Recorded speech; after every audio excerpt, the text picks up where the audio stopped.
Hey guys, so I am at the 18th of September 1931 museum, and this is basically so in northeast China, which they call Dongbei, which is the date when the Japanese invaded this land. They basically did they bombed the local railway here, and then they blamed it on the Chinese, which gave them the excuse to then invade. So we're going to check out this museum, and then from here, the Japanese did some many really bad things, you know, like biological experiments and things like that on the Chinese from here. So we're going to check out this museum, and let's see what it's all about. And this here is the entrance to the museum that we're going to go into now. So as you can see, they were fighting at the bottom.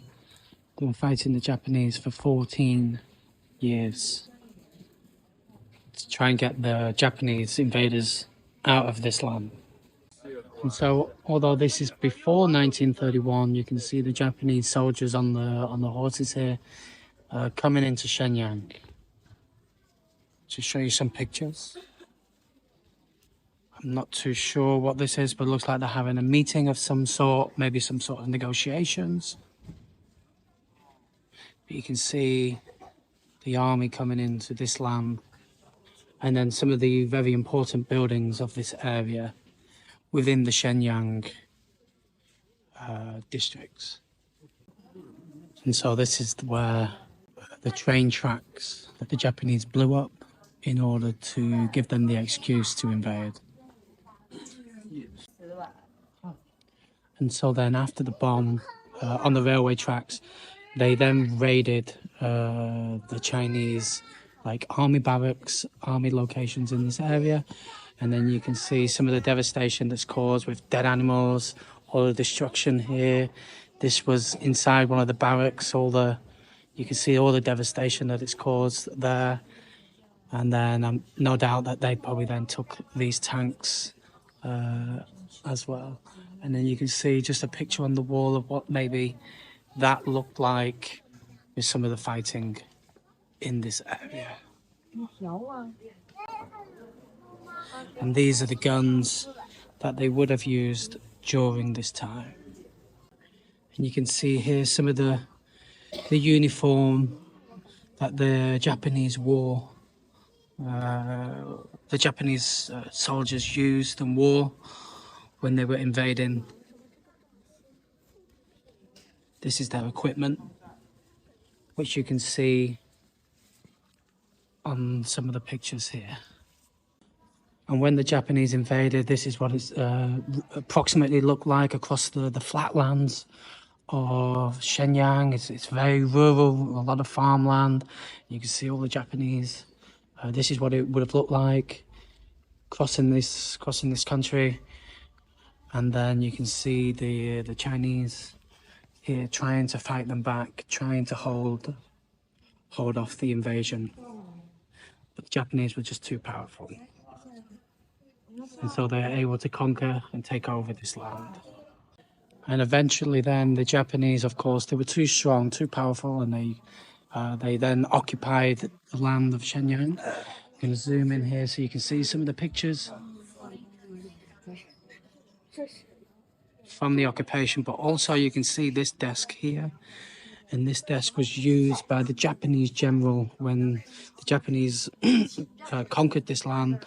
And then this is the actual desk that he used in order to rule Shenyang area from his office using this desk.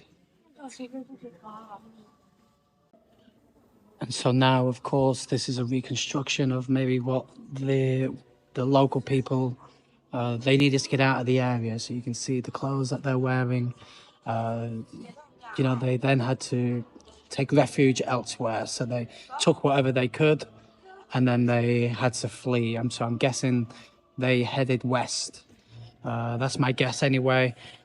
Really just to give you the sense and the scale of this invasion. You can see here all these Japanese soldiers getting on the trains, I believe in Korea. And, you know, you can see these trains are going to be absolutely full of soldiers. They had a huge army. that the Chinese just couldn't match at that time.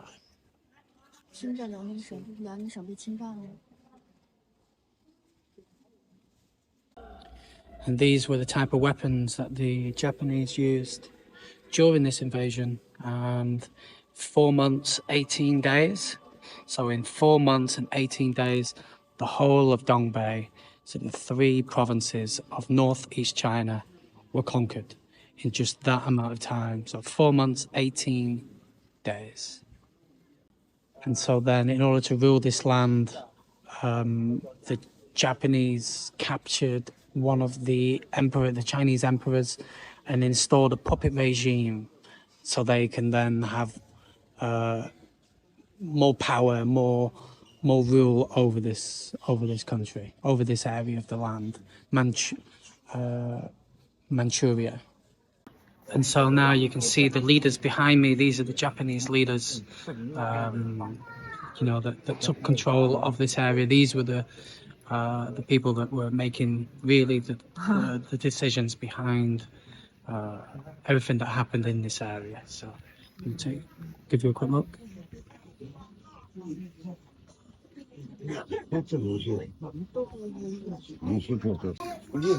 So you can see this is one of the torture types of equipment that the Japanese colonists used against the Chinese.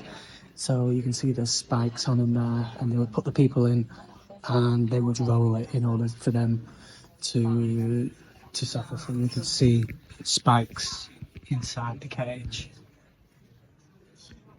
in order to cause maximum pain. And then you can see some of the swords. So every Japanese soldier had samurai swords as well as their guns. So yeah, they cause a lot of brutal damage in order to get information from people. So they would have used some of these swords here. And so when the Japanese forces came in, you can see they destroyed whole villages. If they thought that some of the local Chinese men were part of the army before, they slaughtered them. And so you can see here, this village, 3,000 people in this village. Maybe not too clear, you can see, but whole villages were slaughtered. And you can see in this village, these 4 people alone, these were the ones that survived this brutal attack from the Japanese in Manchuria. And so you can see villages that look something similar, the map layout, something similar to like this. And then, of course, what the Japanese did then is they took all the local resources from the area, and they exploited the Chinese workers in order to build the railways, do the mining, take the food from the farmlands, and they took all those resources away from this area. And you can see they loaded it onto the trains, and then they shipped it off so they could make money, of course. But here you can see again more pictures of what they did. The mining here, labor, slavery.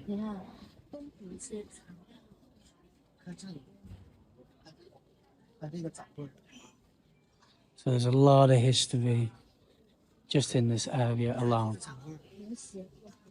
Of course, then in 1945, Japan collapsed with the nuclear bombs that landed there, and it was then Chairman Mao, I believe, then who called on all anti-Japanese Chinese troops in order to get rid of the last remaining Japanese in this area. And so they then, you can see some of the counteroffensives that took place here, some of the meetings. And so you can see here just a few of the pictures that led to the collapse of Japan during this time. And so you can see behind me all the important leaders and fighters. They were able to get there were anti-Japanese colonialists in this area that helped remove some of the people some of the Japanese in this area, so you can see them all here. Guys, I do very recommend coming to this museum. It is very insightful and something that you can learn a lot about. And here you can see the surrender of the Japanese here in 1945. Okay, so that's me now for this trip here, and I'll see you guys soon.